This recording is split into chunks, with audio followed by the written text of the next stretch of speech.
I was asked by a company that publishes some of my work to put a conference on in 1995 at the Crystal Palace Hotel in Washington, D.C. Big, beautiful facility, unbelievably nice. They gave me a budget to hire in the most knowledgeable people in the United States about school violent issues. And this was before a lot of the things that have happened in public education. So we brought in lawyers, we brought in behavioral specialists, psychologists, all the people with different levels of expertise, liaison officers. But I also wanted to get the representation from the teachers union. What do teachers think about what their role is for kids who are potentially violent and aggressive? And at the time, Keith Geiger was the president of the National Education Association, and then Al Shanker was the president of the American Federation of Teachers, both very powerful men in their own right. Al Shanker had the view in his presentation that kids who had behavioral, emotional issues and didn't want to learn should be someplace else. Teachers shouldn't be burdened by kids that don't want to learn. His view was they should be someplace else. And I said, well, like where? He didn't really know then, but now we know. Charter schools, alternative schools, private placements, things like that. Oftentimes not better programs, but people have choices. Keith Geiger, on the other hand, had the view that I think we ought to build capacity. My words, not his, but teach teachers how to deal with kids. Kind of like I told you about that bell-shaped curve thing. I mean, not bell-shaped, the pyramid upside down. And then I did my presentation on school violence and aggression and recognizing, you've heard me talk about some of the issues about reliable learned behavior and, and that schools are still one of the safest places for kids to be, and a number of other issues. And when I was done, Keith Geiger, president of the NEA, said, Eric Hartwig, I like what your message is, and someday I hope we get to work together again. Again, Keith Geiger, little Eric Hartwig from Wausau, Wisconsin. He said, maybe we can have you at one of our conferences. And it was a very nice compliment. It was a nice acknowledgement. But, sometimes that just passes. Well, about 6 or 7 weeks later, or months later, excuse me, I got a call, and it was a secretary. She said, I'm Keith Geiger's secretary. Would you have a moment to talk to Keith? And I said, of course I would. And so he gets on the line. He asked me how my mother was doing, how things were going on. And my father had passed away when I was in high school. My mom was still, she was in her late 80s at this point in time, and very, very sharp and involved. And we had shared some stories. Well, it was very nice, and he, said some good things, and obviously remembered who I was. And then when we were done, he said, I'd like to have you present at our conference, and we're going to have 7,000 people there, and we'd like you to be a keynoter. And I said, well, I'd be flattered to be invited. And he said, and I said, when is it? And he said, it was November 8th. Which happened to be my 25th wedding anniversary. And he said, will you be available? And I said instantly, of course. My wife has an anniversary every day. There's not like a special day, you know what I'm saying? Of course I'm available. And he said, so good. And by the way, he said, you're going to be on the bill with President Bill Clinton. And that was before our President Clinton got in a little hot water, okay? And he said, you're going to have to go through an FBI check then, because wherever the president is, you have to be clean. And now I'm a little worried because I told you I'm an ex-rock and roll star, and people made me do things that I had no control over. Turns out, interesting enough, the FBI don't find everything. And they sent me a letter that I actually framed and gave to my mother that said, see, even the FBI thinks I'm a good boy, okay? So now my head is swelling just a little bit. Here's a little Eric Hartwig, FBI clears you of all wrongdoing. And your mother thinks you're an angel again, and you're going to present at this huge conference. So my head's getting a little bit bigger. They send me first-class tickets to fly to Los Angeles, and as I'm flying in, all along the tarmac are police cars and motorcycle policemen. And I'm thinking, well, I'm important, but I don't know if I'm that important. Turns out Air Force One was behind us. We were the last plane that was allowed to land, and if you've ever been where the president is, it shuts down everything. They had snipers up in the buildings and all that. I guess you wouldn't call them snipers, you'd call them protection people. Yes, that would be a better word, wouldn't it? Yes. But I like to think that 20% of that security was for me and 80% for him, okay? And now I embellish this a pinch, but they picked me up in a first-class limousine that literally had a small indoor racquetball court and a swimming pool that in it, and they took me to a hotel that I was in by myself. That literally, about 16 of us could take a bath together at one time. And I just want you to ponder that for just a bit, how much fun that could be. Anyhow, I'm getting big head, and I'm going to do a presentation to 7,000 people. If you've ever been at a conference like that, you stand in the front, they videotape you, and you're on these big screens. You see maybe, 10 rows of people, and the rest of it is so big, it's just unbelievably large. And I did a 2-hour presentation in the morning, then we took a lunch break, and then I was coming back for 2 hours. Well, I finished the first 2 hours, and I think I got people engaged, and I set the stage. They sent us to a place to get to eat, just like we were doing here. And as we go in here, all the speakers are, told to go to this buffet line, and there's meat over here, and there's salads over here and stuff, and I'm a meat and potato kind of guy. So I go right to the meat, and I go over to the meat table, and behind it is a sign that says, due to the number of participants, 1 piece of chicken per speaker. I'm thinking, honestly, like somebody tells you you can only have a half a sandwich and no potato chips, that doesn't make any sense. It's a huge conference. And you know what? We're rule governed people in schools. We have rules for everything, right? So I assumed that rule could be broken. So I said to the young lady, I said, excuse me, but would you mind if I had 2 pieces of chicken? I said, I'm taking a red eye home tonight, and I'm not going to get to eat anymore between now and then. Would you mind if I had 2? She said, man, sir, I'm so sorry. And she points to the sign and said, 1 piece of chicken per person. Well, at this point in time, I wanted to up the ante just a little bit, so I used my charm, and I said, oh, wow, it's a great outfit that you're having, and I love your hair. And she said, wow, I can't believe you're saying that. And I thought maybe I'd crossed that line, you're not supposed to do anymore, or ever. And she said, oh, no. I said, I apologize. I didn't mean to embarrass you. She said, no, sir, you've made my day. And I said, what do you mean? She said, well, I just got this new dress for this conference, and I got my hair done at Fifi's or Fufu, something like that in Los Angeles. And she said, my own husband didn't even say anything to me when I left the house today. And here you are, a complete stranger. Sir, you've made my day. And I said, well, how about making my day then? Okay, and she said, what do you mean? I said, well, can I have 2 pieces of chicken? And she looks at me and she said, that's a great tie that you have on, but you only get 1. Well, at this point in time, it wasn't about the chicken anymore. It was about what I wanted, whether she was going to give it to me or not. And I said, honestly, I can't believe this. I said, apparently you don't know who I am. And people are lining up, and I really don't care at this point in time. And she looks at me and said, well, I don't know who you are. And I said, well, I'm a nationally recognized speaker, and I'm here on the bill. FBI is clear. I'd give her everything I just told you. And I said, I want 2 pieces of chicken. I mean, I was very bold about it.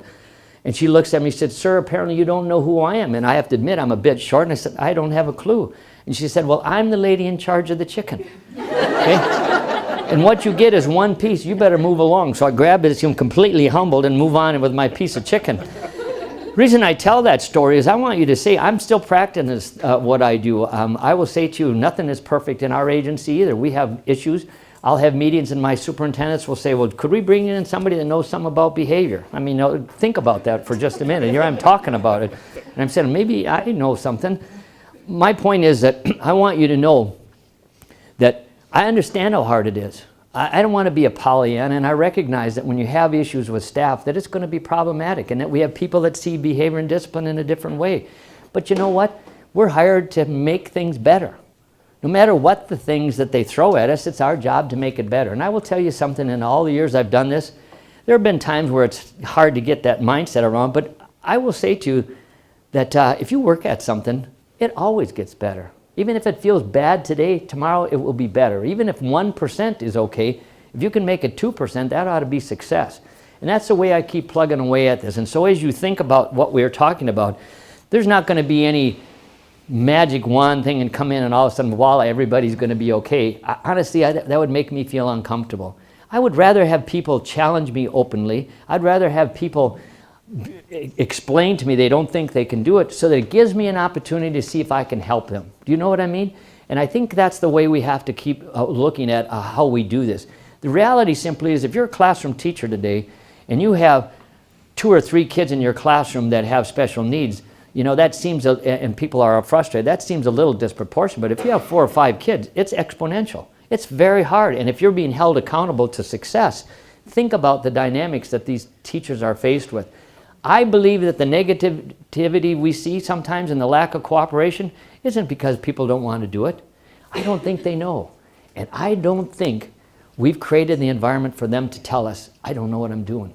Because we evaluate and we judge, as I said earlier. We have to create that environment that says, man, I don't know what's going on here. I don't know how to do this. Because they're going to make mistakes. They're going to do things that people will judge them about. We need to make sure it's as comfortable as we possibly can. That's why I created what I call the Psychoeducational Autopsy Conference. The ability for us to constructively and specifically criticize practices and procedures, but not the people. You know, this isn't about you or you. It is about the practices. Honestly, think of special education. If we were to make this up, would we have made it up this way? Think about this. We go through, we refer a child for a category that has no substantive difference, agreement between states or even school districts. We do this evaluation, we do all this assessment with tests that are not necessarily reliable or valid for what they're intended to do. We label children with categories that don't make any sense to us, and we place them in programs, and then we say, by the way, we want to integrate them into the classroom and where they started. We go through this whole thing to get back to the same place. You ever try to explain what you do to anybody, and they think, what are you guys thinking of? We started in 1974 thinking it might be a good idea to have a form, one form for special education. We now have forms in Wisconsin that we fill out if we don't fill out a form. We have to fill out a form that says we're not going to use this form. Tell me this is not stupid. So criticize the practice and the procedure, but not the people. That's the goal. I want you to know I'm just like you. Any other questions or thoughts? Strap on your seatbelts. Let's move on. Turn back to page 9, if you will, so we can finish the 4 assumptions of behavior. Prediction. All behavior is predictable. There's the challenge. People say to me, we can't tell when a kid's going to go bad. Oh, yes, you can. You may not be able to say the moment or the time or the day, but you know already. Kids are not so unprotected or so obtuse in their behavior patterns that you don't know what's going on. I can prove that right now. I want you to think of a target kid in your school, somebody you've been working with. Put that kid in your head right now. Got him or her? Number 2. By the way, how many have a him? How many have a her? Look at that. There's where disproportionality, we should have the discussions, by the way. Gender is a huge issue, and we'll talk about that later. But, all right, you know the kid. Now, I want you to think, what kind of behaviors does that child engage in? Just think 1 or 2 of the things that you know about that child. Then I want you to think about in your mind, where does that child engage in those behaviors? Okay? Have you been able to do that? Okay. And you can't tell me that a child is going to be a problem. You already know your kids. The point simply is, you might not know the time, but if you know a kid doesn't do well in a non-structured, unsupervised environment, why would we put them in a non-structured, unsupervised environment, and when they misbehave, blame the kid? Do you see what I mean? When we talked about the child that comes to school on Medicaid, yeah, that's going to happen in our schools. So when the kid misbehaves on the day they're unmedicated, and you know that that's going to be to happen, who's the problem, the kid or you? It's you. Do you see we have ownership and responsibility? Don't have to worry about anybody else. What we have to do is worry about ourselves. Past behavior is the best predictor of future events. You know your target kids, you know your situation, you can very well define a plan based on that premise. One of the things that's interesting when we talk about memory, for example, did you know that when you remember something, that you're actually remembering that something the last time you remembered it, not the time it actually happened? Isn't that interesting? There's an iteration of memories that occur which become distorted. So let's say you had a life experience at 16 years of age that was very pleasant and very exciting for you, okay? Every time you conjure up that memory, the thing you remember is the last time you remembered it, not the actual event that occurred. So what does that tell you? It tells you that perceptions are based on what? Things we remember in the context in which they occur. Do you not all remember some things that are more pleasant than they maybe actually were? When I look at the band days back there, for example, and we talk about that, I think of all the pleasant things, but there were some very tough times and very difficult situations when you're a young kid, being away from home and not having relationships with people that you see because you were always on the road. The reality simply is that when we start to talk about prediction, we know who our problem children are, based on the past events. And the recollection of the past events may not be 100% accurate, but they dictate how we're going to look at the future. Does that make sense? The idea is that you see this behavioral pattern, you can assume it's going to happen unless certain conditions are met. And if those conditions aren't met, then the child will engage, or more likely to engage in the inappropriate behavior based on their past preferred response pattern. Kids who are engaged in aggressive, inappropriate, disruptive behavior do so because it works. And we need to say to ourselves, if that's true, What can we do to change the potential likelihood that it's not going to occur? Let me tell you a story. When you've done this as long as I've done it, you want your challenging kids. When kids spit and kick and throw up on people and stuff, I give that to the brand new school psychology. That's easy crap to deal with, okay? I want a kid who's intelligent, gifted, and physically adept at making everybody's life miserable. That's what turns me on, okay? And I was doing a presentation and a principal approached me and she said, and she'd been working for many years, she said, I have a kid, the toughest kid I've ever had. And I've heard this story before, and I don't take on referrals unless it's really exciting for me personally. That may seem biased, but it's just at this stage of the career I can do that. Nothing between me and the abyss. Now, so she says to me, but the kid's in second grade. So I'm a little more curious. Toughest kid you've ever had? This principal's seasoned. She's had at least 40 years in the business. Toughest kid, second grade. A little more intrigued, but I've been fooled before. So I said, send me his records. So they send the UPS truck to my office, okay? And they have this huge file on this kid. He's already in second grade. And tell me this is not true. You start to read about the child and you conjure up what they look like, right? I figured this kid had to be 6 feet tall or greater, maybe 220 pounds, arms dragging on the ground. That's what I had viewed. And I'm intrigued by that. So I said, I'll take this kid on. So I go to the school, I meet with the building principal, and I say to her, okay, tell me more about the kid. And she tells me about all the things he does. And I say to her, where is he at his worst? Okay, second grade kid, where do you think he's at his worst behavior? I don't even have to know this. You already know. Where would it be? I'm thinking unstructured times. Unstructured time, more likely recess or lunch, right? All right, this one was recess, okay? And I said, do you have appropriate support on the playground? She said, absolutely. And I said, what is it? And she told me, and it's the standard one paraprofessional for every 1,500 kids. You know what I'm saying? Okay? So, and then I said, now I want to see this kid before he goes out to recess. And she said, and so can you point him out to me so he doesn't know I'm observing him? And she said, perfect time. There's a transition. So she points down the hall, and here's this kid. And honestly, first time in my career, as big as I imagined. He had to be 180 pounds, 200 pounds. Even slight beard. I thought, excuse me, I said, wow, he's in second grade? She said, no, that's the Phi-Ed teacher. The kid is behind him. I said, where? Honestly, little teeny tot. I said, he's the terror of the school district? And I was incredulous at that time. She said, absolutely, you cannot believe what this kid can do. So I said, okay. So I go out on the playground, and I may embellish this because it makes the story better, but it's basically the truth, okay? I want you to look at this. This is the playground.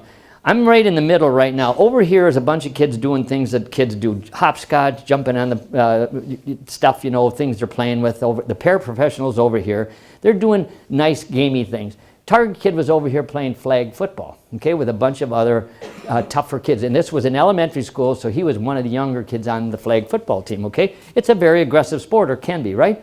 Target kid is there, okay? And I said to the principal, I said, why do you put him out in a class like that? She said, because we want to tire him out, okay? Okay, all right, that's interesting logic. But nonetheless, I'm out there, one paraprofessional. She is over here, target kid over here. Flag football starts. The other team kicks the ball off. Our target boy grabs the ball. He's very physically adept for a peanut of a little guy. He runs at the other children. They run away from him, okay? He gets a touchdown, stomps the ball, and then pounds himself on the chest and goes like this, hurrah, okay? Perfect time for someone to kind of cool him down just a little bit. But what's the paraprofessional doing over here? That day, a bicycle was being donated to the school from the fire department. So she was over there with the fire department truck and the people looking at it, okay? Now, what happens is that the game continues over here. So the boy on the other team has the ball. They're passing it back and forth. This kid intercepts it, runs at other children. They run away from him. He gets a touchdown, and now he wants to body slam, okay? Can't find a willing partner to body slam, so he grabs the person like this, slams it just like that, and then the kid pushes him away, and the target boy pops him one, just like that. Perfect time to intervene. What's the paraprofessional doing? She's now riding the bicycle, okay, over here. Other team finally gets the ball. There's a scrum or something like that. Target kid is literally having his way with these children. I did not intervene. I just wanted to watch it. He's physically confronting these kids, pounding and hitting. Perfect time to intervene. What's the paraprofessional doing? She's fallen off the bicycle and she skinned her knee, and everybody is paying attention to her because she's bleeding, okay? Finally, The bell rings, and like Pavlov's dog, target kid kicks the ball over the fence. A kid comes to tattle on him or tell the principal, and the principal comes out of the door at that point in time. She looks at the kid. His name is Stephen C. Russell. I can say that. Okay, Stephen C. Russell. He's now since gone on to other things. He's a great kid. And she says, Stephen, and she delivers her compliance statement from afar. I mean, it was like from here to 25 yards away, okay? And said, Stephen, you need to come in here right now. Now let me just ask you, do you think this boy had continued to escalate his behavior? The biology was well in place, okay? There had been no intervention. What do you suppose he did? He starts to walk away. She says, Stephen, follow the manager of resistance issue. Stephen, if you don't come back here, we're going to come and get you. Bring it on. So she starts to go after him, and so does the paraprofessional. Well, now he starts to run, and they chase him. I take bets with the other kids. I said, what are the chances she's going to catch that kid? Not very high. We're kind of spending money back and forth. But lo and behold, they did catch him. They cornered him, and they literally, he was screaming, kicking, spitting, biting. They were just trying to do a basket hold on him, two-person basket hold. It was awful. And finally, they got control of him, and they're bringing him back to the door. And I'm standing there watching this whole thing. And I don't mean to be disrespectful, but as I said to you, you have to picture this. The paraprofessional bleeding from her leg, sweating, sweat just pouring down her because she really was not in very good shape. The principal, who was, do you remember when women used to wear nylons but they didn't come to the top like this, like pants, you know? They were stopped here and then something hung on to them, okay? One of her socks had rolling down her leg like a big elephant leg. It was sitting down on the thing. You know, she's sweating profusely, and she has, do you remember when women, this is a true story, that you didn't have your own hair. You put it on top, she had like a yeah, like a bun. Well, apparently it didn't weather the physical confrontation with this boy very well because it was falling off her head like this, and it was attached with a bobby pin or something. And as she walks, it would kind of and they're holding this kid, and you can just imagine it's like in this plank setting, and they're just sweating, and they're just, I can't even tell you what a conflagration it was. And the principal looks at me and she says, see, Dr. Hartwig, we can never tell when this kid is going to go off. And I'm thinking by myself, honestly, you know the kid doesn't do well in unstructured, unsupervised environments. You put him in an environment where the behavior and biology could potentially escalate. You provided no supervision, and whatever supervision you provided was so far in proximity that there was no way it was going to have an impact. And then when the kid goes off, you blame the kid. I mean, honestly, do you see what I'm saying here? The point simply is all behavior is predictable. And when you say it can't be, what you're basically saying is you have no responsibility to do anything about it. By her saying we can never predict when the kid's going to be bad, she basically was sending the message when he is bad, we can't do anything about it, or we can't prevent it. All behavior is predictable. Kids are obviously aware, we are aware of who those kids are, and all our job is to create the right environment to change the potential outcome. All behavior is predictive. And finally, the fourth thing is interactive. We talked about the relationship. We're going to get into that in the intervention level. This is about relationship building. It is about the ability to develop relationships with our students and our staff in a significant and positive way. Now, excuse me, if you would turn to page 11. I developed a process, which is a way to look at behavior in a more systematic way. And I call it the 10 R's. And what I'd like you to do is just look at it for a minute, and so I can walk you around the block, and then I'm going to give you the day-by-day process. This is how you get to where you need to go. The most important things that you need to address are listed in the 10R protocol. And this process is designed to make you reflect on each one of these R's. And when you reflect on them, you can make the decision about whether or not what needs to be done in order to have the plan in place that will be successful for this child. First of all, relationship building. This is about the ability to build relationships. It is the responsibility of us to do the relationship building, and I'll tell you why in just a minute. Number 2, restructure the environment. Turns out, interesting enough, in the upper R, can you see that? That's one of the variables that we can control and manipulate. We can manipulate the environment in such a way it's more likely that the child is going to be successful. Tell me if this is not true or not. This is a great training room, is it not? This is a great opportunity. It's set up so that I can walk this way if I want. I can set up and walk this way. The only thing that I would ask is if I could have another aisle here or maybe an aisle there. Why? Because then I can be any place that I want to be under all conditions. And if I want to talk to you, I don't have to do it across the table. I can stand right next to you. When you look at the classroom, there are so many things we can do to prevent problems with children. It's phenomenal, and it's about structuring the environment. It's a variable that's completely under our control. Number 3, redefine the behavior. I've already told you constructs are operationally meaningless and emotionally charged. We're never going to talk about kids' behavior anymore as disruptive or attention-seeking or negative. You're going to talk about what the behavior looks like. Why? So that everybody knows what it is when you see it. This was driven home to me in a presentation I did in North Carolina about 15 years ago. I was talking about a child who engaged in darting behavior. Anybody know what darting is? Darting is running, eloping, moving away. They thought, this woman had this puzzled look on her, and I finally said, I'm not making it here with you. And she said, no. She said, why would you let a kid have darts in school? And I said, oh, you mean like, she thought I was talking about this kind of darts, you know. I clearly recognize the importance of no longer using constructs that seem like it's easy, but it doesn't really tell a very good story. We want to say what the behavior is. So when you say nice boy or good girl, what does a nice boy look like? What does a good girl look like? What's their behavior that's unacceptable and inappropriate? So we're going to redefine.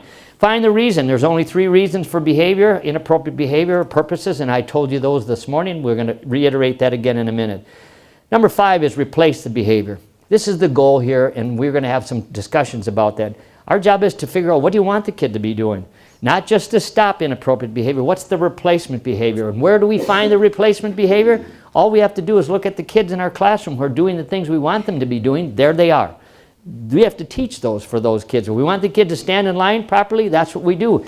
If we want to make sure that we want the kid to be able to share something or raise his hand or her hand when it's time to escape a responsibility that they're not comfortable with, we need to teach them to do those kind of things. What are the replacement behaviors? How are we going to reinforce it? I already said that we're not very positive people. We're going to teach our staff to look at non-contingent positive reinforcement, catching kids being good, giving them something when they might not even deserve it, but catching them doing the things we'd like them to be in a positive way. Reduce the behavior. Surely we want to reduce inappropriate behaviors, but we'll do that through nice logical consequences rather than prescriptive interventions that basically make us feel better but don't change children's behavior. We're going to reevaluate. You know what? This is never over. You know what? Honestly, if I could say to you, here's a program that will work this kid, and the kid was okay, you didn't have a problem in the first place. Do you know what I mean? This just doesn't ever stop. So you got to have this long-term sort of attitude. It's that Sisyphean thing. You just keep pushing that rock up the hill and knowing full well that sometimes it'll roll back down the hill. Well, you get up, brush yourself off, and start pushing again. But you got to have a way to reevaluate the procedures. And I'm going to share some ideas of how you could evaluate progress without being too cumbersome. Talk about rules and regulations, statutorily, procedurally. Kids have rights, you don't. And your teachers need to understand that. Teachers don't have a right to be in school. There's no statutory right for you to be in your school. Kids have a right to be in public education at school. So we're going to have that conversation. But you got to follow those rights and recognizing that it's not a full-blown entitlement that doesn't require them to have some responsibilities. We just have to understand what those rules and regulations mean, particularly for kids with disabilities. And then we're going to use research. We're going to talk about research, and I'm going to show you where I think some of the conflict is and what we can do that's meaningful and helpful for you. So the 10 R's is about a process. And if you follow these steps, or at least pay attention to them, you're more likely to end up where you need to be. And this is not intended to be cumbersome. It's just to help you think of a way to look at behavior differently. Everybody cool with that?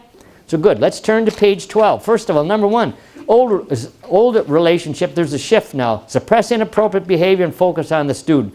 The new one is teach appropriate behavior and focus on the student-teacher relationship.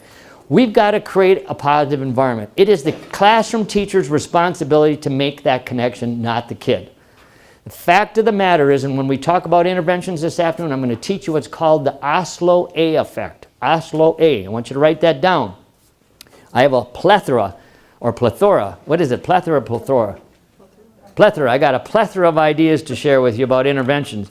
But the reality is, it is the teacher's responsibility to make the connection, not the kid. So we have to teach our staff to reach out to unreachable kids in a meaningful and positive way. There are great techniques to do that. Let me give you one simple one. It's called 2 by 10. You want a teacher to develop a relationship with a kid, you have them spend 2 minutes with a kid for 10 days. And all they do is focus on finding out about that kid. 2 by 10. It's that simple. That dynamic will change dramatically after the 11th day. You're going to see something where teachers will understand where kids come from. They understand what their life is about. But it is their responsibility to reach out and address that child. It is not the child's responsibility to make the connection.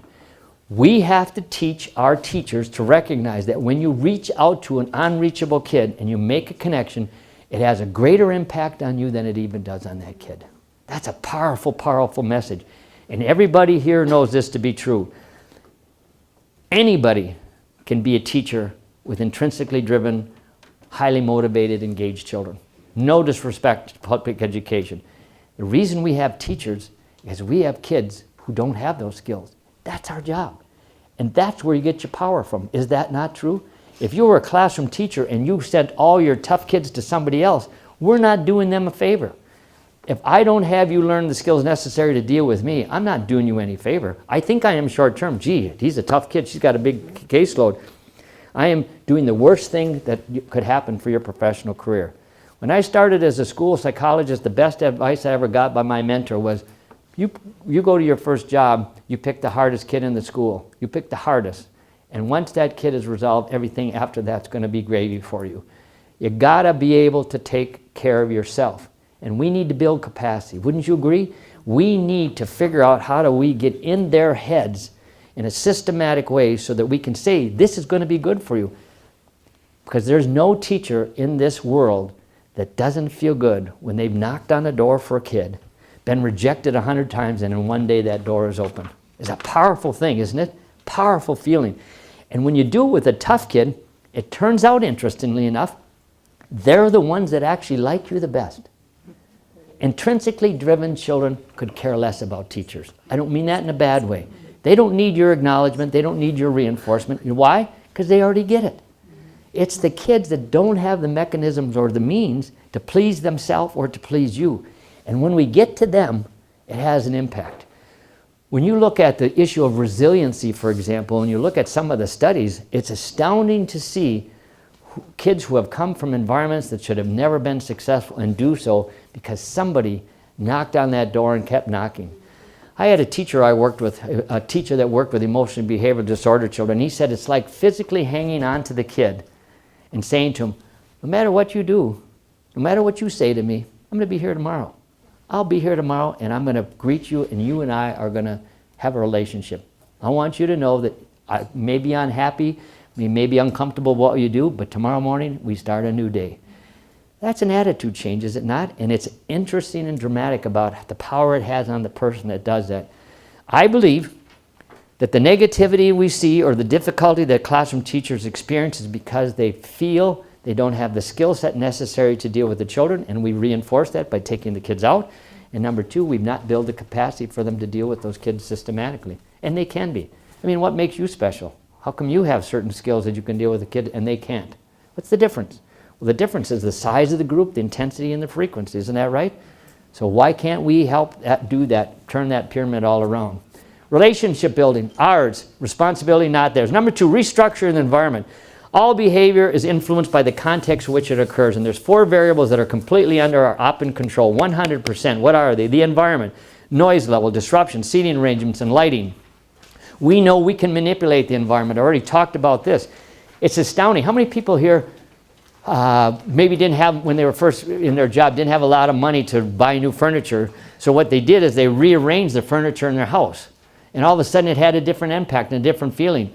My wife and I have been downsizing. All our kids are off and doing professional things now, and so we're looking at our house and we think we don't need all the space, but the first thing we're doing is, why do we collect all this crap? You know, so we moved some chairs out, we took some pictures off the wall, and we realized how much nicer it is without all that junk in there. And we also found out who's going to want it. It used to be that if you had a nice couch, you could transfer it to your kids because somebody wanted it. They don't want that crap. They don't want anything to do with that stuff. So here we are collecting stuff that we're going to what? Do what with it? So my point is restructuring the environment, noise, heat, light. Think about this. When you go to a school, and I can tell you this, I can go to any school that any of you are in, and I can tell you instantly what your culture or your climate is like. And maybe you don't like those words, culture or climate, but there's something you can tell. When I go into a school, even if it's old, and it's clean, and it's well taken care of, and things are on the floor, I know something's going on here. I know that people have pride in what their facility and their building is. I do some work for the Wausau Public Schools, and they have a educational center for early childhood. This building's got to be, I would say, 100 years old. I'm telling you, it looks like the Taj Mahal. That place is crystal clean. Not that clean is the goal. The point is that somebody cares. You know what I mean? It's not things all over the place. The point is the environment is something we can manipulate and control. You can imagine the dynamic of how that can change the structure of how kids behave. Number 2, physiological emotional conditions. You already referred to the medication issue. Kids comes to school. Well, how many people here have ever taken medication and the side effect of the medication made them more miserable than the benefit they got from the medication? Do you think it's possible that could happen to kids? Do you know that most of the medication regimens that are provided for children were never based on children?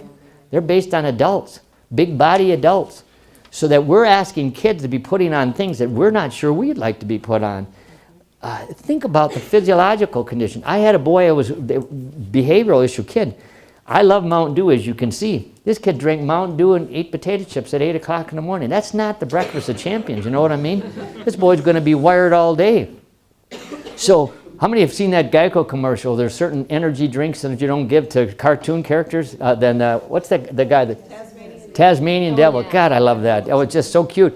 Well, honestly, we have kids who are already on the edge, and we're pumping them up with something else, and then we say to them, please be quiet and sit down. Like, that's going to really make them feel better, okay? And they're going to respond to that. Understand physiological conditions. I worked with a teacher, kindergarten teacher, that little boy, his name was Pong. He was 180 pounds, by the way, in kindergarten. Big, big boy. We grow him big in Wisconsin because we eat meat and potatoes, okay? We don't eat, like, fish and things like that. That's bad for you. Meat and potatoes. We thought he had Prader-Willi. Turns out he just liked to eat, okay? He wanted to go to the bathroom, and it was 10 minutes to 10. We got a rule. You don't go to the bathroom until 10 o'clock. I don't know who made that up, but that's what it was, okay? So the teacher says, no, you wait. He's still got to go. So he stands to get up, and she says, you can't go, and he starts to walk towards the door. So she stands in front of the door, and he literally pushes her over because he's got to go to the bathroom, okay? And he didn't speak English very well at all. He's Hmong, and so his language at the time was very limited, but he knew that he had to go to the bathroom. And the way I envision this is he just kind of went right over the top and flattened her down like a little pancake, okay? And then somebody came and spilled water on her, and she popped up like one of those sponges. You ever seen one of those sponges? And then she sent the high school SWAT team after this kid. So they're chasing a kindergartner kid around the school to catch him because he disavowed her request to stay in here to go to the bathroom 10 minutes later. And by the time they caught him, he was so physically aggressive, they literally had to call the police to come in to handcuff this kid. Honestly.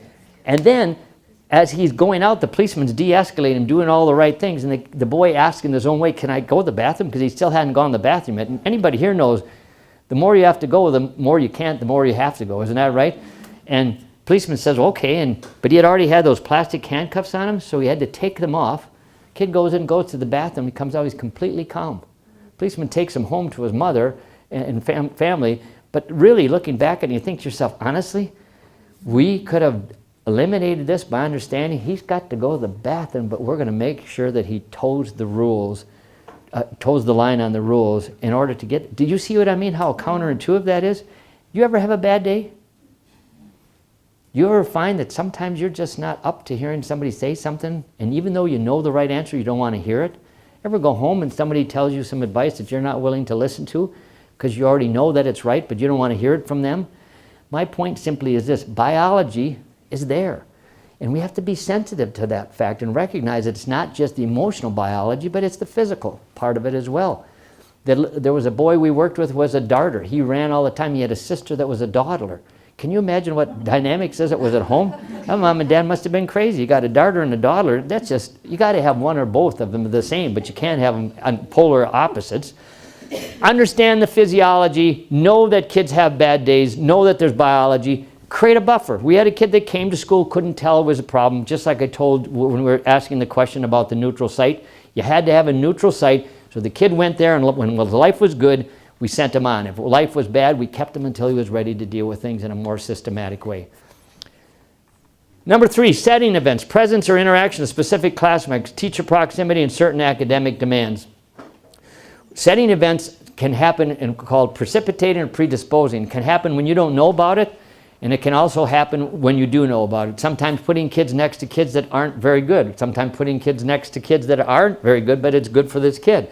Sometimes pairing up children and understanding that things happen that you have no control over. Traumatic events are a good example. Something good happened last night, and it affects the kid this morning. We need to recognize that you can't always identify setting events. They don't always have a discriminate function. You can't see it. So you have to be prepared for it. You got to know that something could be bad over here, but you got to prepare for it over here. You can't change that. You'd like to, and you may want to intervene and do something, but the best thing you can do is when a kid comes to class, you got to be prepared for what you get. Isn't that right? You got to be ready for it. And to say we didn't know he was going to do that, it's just not truthful. It is not possible for a kid to engage in a behavior that you don't know about, period. It may not know the day or the time, but you know your kids. So given that, recognize those kind of dynamics and what can you do to mediate that. And finally, curriculum. You know, and this is interesting at university, and I'm sure you've experienced this. I teach for UW-Madison, and I've done a couple of classes, and it's kind of interesting. I did one for Cardinal Stritch, and I like statistics. And they wanted me to do a graduate class in statistics, so I'm thinking I'm getting kind of high about there's going to be 40 hours of it straight. I thought, boy, this is going to be fun. Get 8 to 10 students, just going to be great interaction. We're going to talk about things that mean something, you know. 62 people came to this class. And I realized very quickly that, number one, these people aren't in this class because they want to be here, okay? This is their last class that they have to graduate in their master's degree, and they don't want to be here. Number two, not every one of them are going to be excited about this stuff as I am. Maybe 10% of those people are. 62 people are going to be there, and I need to figure out very quickly, I'm going to be with you for 40 hours. I either A, say this is what you have to know, or B, I have to start to say, here's what would be great to know. Here's what would be good to know. Here's what you have to know. Do you know what I mean? Mean, median, mode kind of things. Standard across the thing. But inferential analysis or kappa analysis or reliability, that might be left for somebody else. I needed to make accommodations. But here's what pisses me off, okay? You want me to make accommodations for you as adult learners, but you will be damned if you'll go back to your school and do that for kids. I don't get it. I just don't get it. Is it because once we're out, it's the old attribution bias, once they're out, I'm going to make it harder on you than it was for anybody else? What's the purpose behind that? I understand the piece about accountability, but if you could change a child's trajectory of inappropriate behavior by simply manipulating the instructional engagement, wouldn't you do that? And people say all the time, well, if I do that for that kid, then I have to do it for everybody. I say, well, go ahead and do it for everybody. They won't want it. They're not interested in it. The kids that need it will use it, and the ones that don't won't, right? Isn't that true? Why do you suppose that is? Curriculum is something about engagement. People talk about motivation. Irritates me. Irritates me to no end. Motivation used to be formulaic, and I will tell you it was one of them. E times V, M equals E times V. Expectation of outcome and valence, whether you evaluate it equals your level of motivation. Motivation is too abstract. How about engagement? Engagement you can measure. How do you measure motivation? You can't. Engagement you can. If I give you 10 assignments and you've done 2, I can clearly say you're not engaged, right? You're at 20% of where you should be. That's something I can measure, but if I say you're not motivated, you're lazy, that's a whole different message that I'm using. We have to talk about that in a different way. How do we engage children? And one of the ways is finding out what they can do and building on it. Air momentum. I had airless teaching. I was working with a teacher that had a kid that threw incredible tantrums. He's ready to graduate, by the way. He's been in our program 18 years. Okay, when he came, he could light up this place on fire, no question about it. She was trying to teach him the alphabet, and here she was complaining about his aggressive behaviors. Here's what she would do. She'd hold out the letter in front of the boy and say, Zachary, what letter is this? And sometimes he got it, and sometimes he didn't. And when he got it, A, she'd say, nice job, so far so good. She'd hold out a letter, another letter, and Zachary, what letter is this? And he'd say, C. She said, no, Zachary, that's not C. What letter is this? She'd throw it in front of him again. You could see he's getting visibly already uncomfortable, okay, because he now knows he's wrong. And so he guesses again. And now she gets irritated, and she said, Zachary, you know better than it. You know what letter this is. And you see how this continues to escalate until finally he throws himself on the floor and starts banging his head, okay? And the teacher looks at me and said, see, I can never tell when he's going to be bad like this, and I don't know what's going on here. And I'm thinking, how about this? Let's try errorless teaching. Try this one time. Zachary, this is the letter C. What letter is this, Zachary? And what's he going to say? What I'm going to say? Zachary, that's right. It's C. Zachary, here's the letter G. What letter is this, Zachary? G. I build instructional momentum. And then eventually, as the kid starts to feel more confident in the process, pretty soon I can start what? Not giving him the cues. What's the harm? Well, the point simply is, imagine if I came to this conference and I said, you know, there are a lot of things I could teach you, but I don't think you're up for it. You know, I don't think I want to share that with you. Imagine if I said to you, I'm going to cut off what it is I'm going to teach you. I want you to know everything, don't I? Isn't that true? Wouldn't you want the kid to know the alphabet if he doesn't know it? Why are we holding him accountable? Why do you punish a kid for not learning something? People say, you're teaching to the test. Well, let me ask you this. When you teach your kids how to drive, do you just decide, well, you know, my girls can't back up so good. I guess I'll never have to teach them that. I guess we'll just let them drive knowing that they're never going to be able to back up. Would you ever do that? Of course not. So why wouldn't you make it possible for a kid to learn? What's wrong with helping them acquire the skill? You look at accommodations. We used to fight over whether a kid could have a calculator. Now look at the sophisticated ways we can teach children using alternative technology. Even though it may not affect their skill acquisition, it's another way to open the door. Isn't that right? Bookshare and Learning Ally are perfect things for kids with learning disabilities. Wow, if a kid can't read, why wouldn't you offer that to them? I mean, if a kid can comprehend but can't read, we know that comprehension is going to be a problem, right? It's about fluency. Reading is about comprehension. 99% of it is about comprehension. It's not about whether you can read or not. It's can you read fluently enough to comprehend what you just read. Obviously, you put me on a soapbox. I apologize, but here's my point. I'm pumped, aren't I? I'm so hot, touch me. I'm on fire. I'm on fire right now. I want you to understand this is a variable that you can control under your complete operant. Think about it. Got a target kid. I could manipulate the curriculum to get him engaged, and then I could start to expand my expectations as his behavior improved. Wow. Why wouldn't you do something like that? And when you say we'd have to do it for everybody else, that's just false, because nobody else wants it. Nobody else needs it, and they don't care about it. When people talk about inclusion, this really gets me going, okay? The idea that I can put you in a classroom with an aide and say, boy, I feel better about you. You're here because you're with everybody else. You might as well be in another city. Okay? Inclusion and integration is about me interacting with my peers, not without a mediator. Yes, I understand we have to shape that behavior and reinforce it, but the reality is if the only way you get along is by having a full-time person connected to you, we're missing the point. Because I got to get that kid that skill set necessary for you not to be there. That should be the goal. How do we get that person in and how do we filter them out? Do you see? That's the kind of discussion. And I don't think we do a very good job because I will tell you even in our own agency, people will call me up and say, we got a problem kid and we got to get an aide. Got to get an aide for him. And many times I'll say, well, what are we going to do? What are we going to do with the training? They said, I don't care about that. I want to get that person right now today because this kid is being too disruptive to the classroom. We have to have better conversations, okay? Yes, accommodations versus modifications, it's very simple.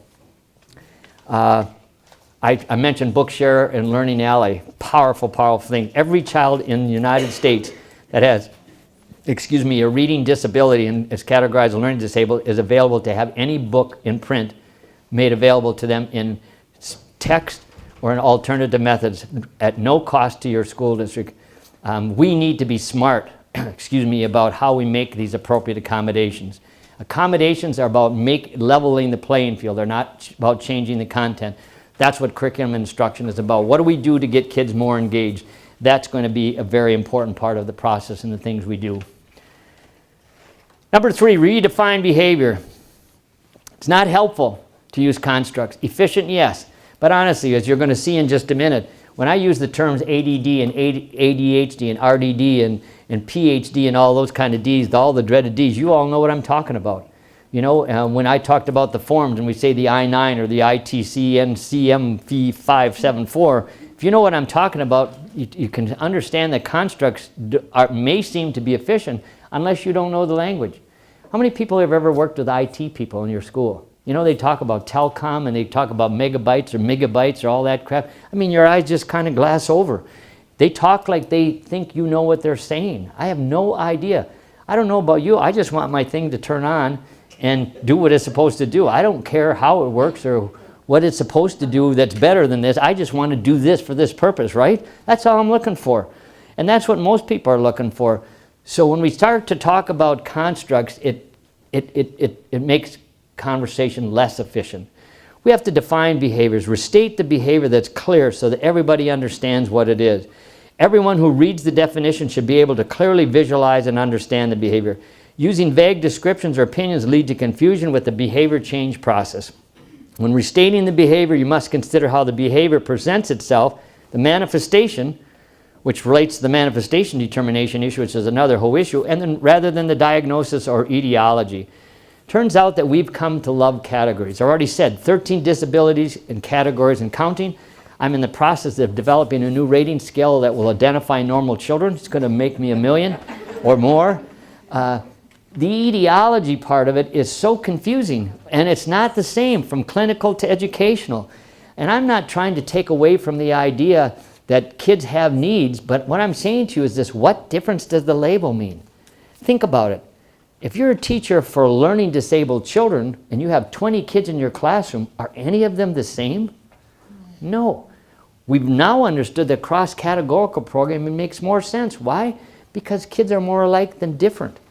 And to think about this, if you would, for just a minute, there was a time in education when K-12 education used to be in one-room schoolhouses. How did those people do it in those days? How did they differentiate the curriculum, knowing full well there might be one teacher in 12 different grade levels or 8 different grade levels? And we can't differentiate? Come on. Come on, that's disingenuous to say that. But the behavior, the idea about etiology driving the facts just irritates the daylights out of me. What does the student have? Serves no purpose. Turn, if you will, to the top of page 14. Look at this. Bipolar, which, by the way, is no longer in the Diagnostic and Statistic Manual, okay? Thank goodness. OCD, ODD, RAD, ADHD, PDD.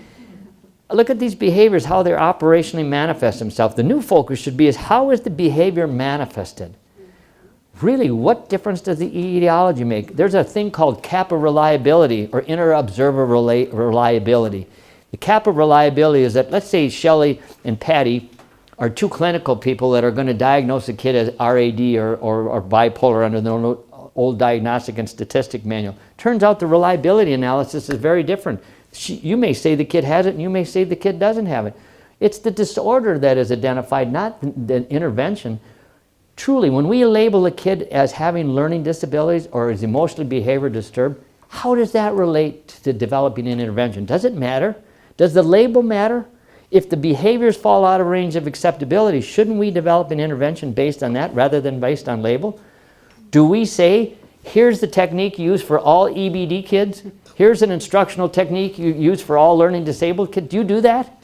No. Why do we have categories? Because they're administrative convenience. It's because that's how we provide funding. But in the end, we're not true to ourselves because it doesn't matter. You don't have any kid that's the same. None of you are the same, right? We're different. The clinical diagnostic model does not work. It's efficient perhaps in communication and for categorization and for funding, but it doesn't work. A better model would be, how do we analyze behavior as it demonstrated across different environments and time? The fact of the matter is, how is the behavior manifested? Turn, if you will, to page 15. The whole idea is about disability-related issues. Actually, turn to page 16, and this is a question that came up before. Do you know what? We have the 5th largest clinic in the world 50 miles away from my home base. You send a kid there with a broken leg and they come back identified as learning disabled. Okay, it's just the way it works. Marshfield Clinic, huge diagnostic category. The bottom line is that the impairment is not the defining factor. A kid can have a label. I don't care. The question is, do they have a need for special ed?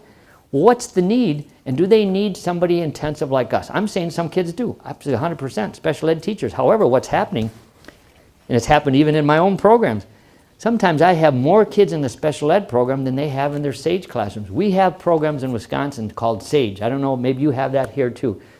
Elementary program, no more than 12 kids. Think about it, first grade, 12 kids, okay? Think about that, it's huge, isn't it? In Oregon, the average caseload for elementary is about 40 kids per teacher.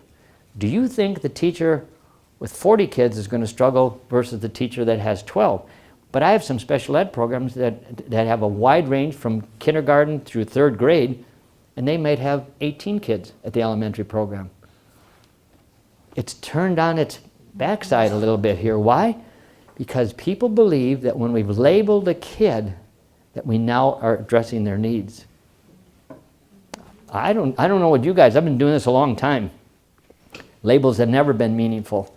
Never have, and you know what? A kid could be learning disabled in this state and move to Wisconsin and not even qualify for their services, even though the impairment might be there. So who cares? Who cares what other people call them? The question really is for us. How is the behavior manifested?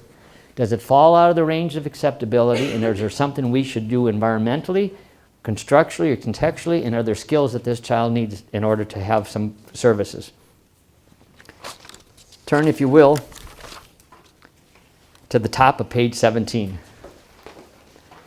As you identify the impairment and the subsequent needs that are related to them, you're also establishing the behavioral framework for the manifestation-determination relationship. Even though we're not focusing on that today, bottom line is how many times you've been involved in your school where the kid has done something that has broken the school rules and the team has to get together to determine whether what they did was related to their disability or not. Here's my thought. How come if you have a disability, everything bad you do is related to your disability? Why is it then you can turn that around and say, well, gee, because I had a meeting with a principal, and I said, well, honestly, I like the way you're thinking. So that means because this boy did so well in this class, it was because he was also disabled. And he looks at me and says, oh, come on, don't be so stupid. You know, that's really the emphasis, that good things come from other areas, bad things come from a disability. Does that make any sense to you?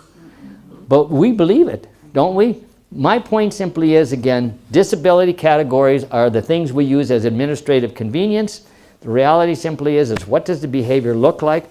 How does it fall out of the range of acceptability, and what can we do? And I'm not naive to the fact that we have to have categorization. I'm just saying to you, never met a kid that has the same diagnosis that manifested in the same way, ever. If your kid is depressed, depression looks differently in every child. If you have a kid who has conduct behavioral issues, they look differently in every kid. While there are similarities, no doubt about it, manifestation is different. And we've already proved that with anger.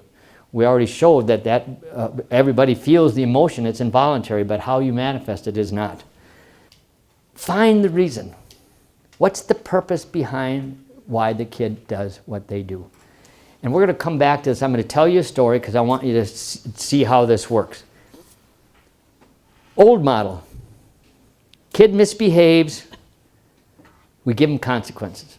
Would you agree with that? For the most part, okay? Most behavior intervention plans, by the way, are about what you're going to do to a kid, if you even have any interventions at all. It's not uncommon, by the way, to see an IEP that's written for a child with behavioral and emotional issues that has nothing in the IEP about behavioral and emotional issues. And if you do, they're most likely consequences. If Eric does this, this is what we're going to do to him.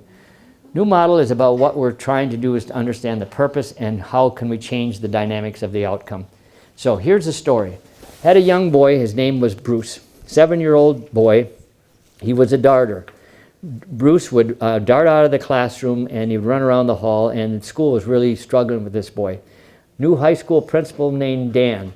He was now, elementary principal. He came from high school teaching position. This is his first job. He heard about this boy, and you realize that the only way he's going to help change this kid's behavior is to catch him, because the staff wanted him to control this darting behavior. No measurement or anything had occurred, all right? So think about this for a minute. So Dan stood outside the door of this elementary classroom and waited for Bruce to dart. And when Bruce darted, he chased him because he couldn't catch him. He ran down the hall and Dan chased him into the boys' bathroom. Think about this, if you will, for just a minute. Dan thinks, aha, I've caught him because there's no egress from the boys' bathroom except the door that you went in. He goes into the bathroom and you realize here's this target kid in the boys' bathroom, but he's nowhere to be found. Boy had gone into one of the stalls and locked the door and was standing on the toilet bowl. Dan issues a command statement for Bruce to come out of there. Bruce says, why would I come out of here? I got you right by where I want you, okay? So he calls me on my telephone, and I'm in when I had the first car phone that was developed. In those days, car phones were about $1,100, $1,200, okay? Before cell phones, shows you how far that was. And I don't know if this is true for you, but it is for me. Do you notice if you turn the radio up just loud enough and sing along with a song, you sound pretty good? You know what I'm saying? And I was singing the song by the Righteous Brothers, one Unchained Melody. I mean, I could just see people crying as I was singing this, okay? And the telephone rings, and it's this principal in the boys' bathroom in a school 50 miles away, and he says, I got a boy that will not come out of the bathroom. What can I do? Now think about this. How many times have you come in to solve a problem after it's already happened? It's hard to do, isn't it? So I'm giving him techniques and ideas of how to do this, and finally I recognized this is a 7-year-old boy who I was familiar with. I said to him, and he was cognitively delayed, I said, what you need to do is you tell him a command, and I want you to say this. I want you to have the, and I'll teach you this when we come back. I want you to get his attention by using his name. I want you to give a descriptive expectation of what you want. I want you to wait 10 seconds for compliance, and if he doesn't comply, what I want you to do is walk out and turn the light off, okay? He does all these things. Boy doesn't comply. He waits the 10 seconds. You can hear the click of the light. Stands outside the door. Within 10 seconds, what does the boy do? He comes out of the bathroom. What does he do? Runs down the hall. What does Dan do? He chases him, and he says to me, now what do you want me to do? And I said, listen, you only wanted me to get him out of the bathroom, okay? Now it's your problem. My point is this. Think about this. Are we not consequent-oriented? If you think about compliance and obedience, all you think in a linear fashion, how do I stop the kid from darting? A better one would be, how do I prevent him from darting in the first place? Isn't that right? How about this? Measurement. 85% of the darting occurred in the first hour of school. At least if you were going to stand waiting to catch him, at least you'd be efficient about where you're standing at the door. Number two, turns out the classroom structure. The boy's desk was in the back of the room. Where do you think the door was? It was like where you're sitting. When you don't like what's going on, you could just leave right now and nobody would know the difference, okay? Do you see? That's what this boy did. So the point that I'm suggesting to you is when we start to talk about this part of this, the finding the reason, a better model would be, instead of catching him, is why is he running away? Turns out he didn't do so well in class. And that class, the first class he had every day was what? Reading. Cognitively delayed, he struggled in the class. He didn't want to do anything, right?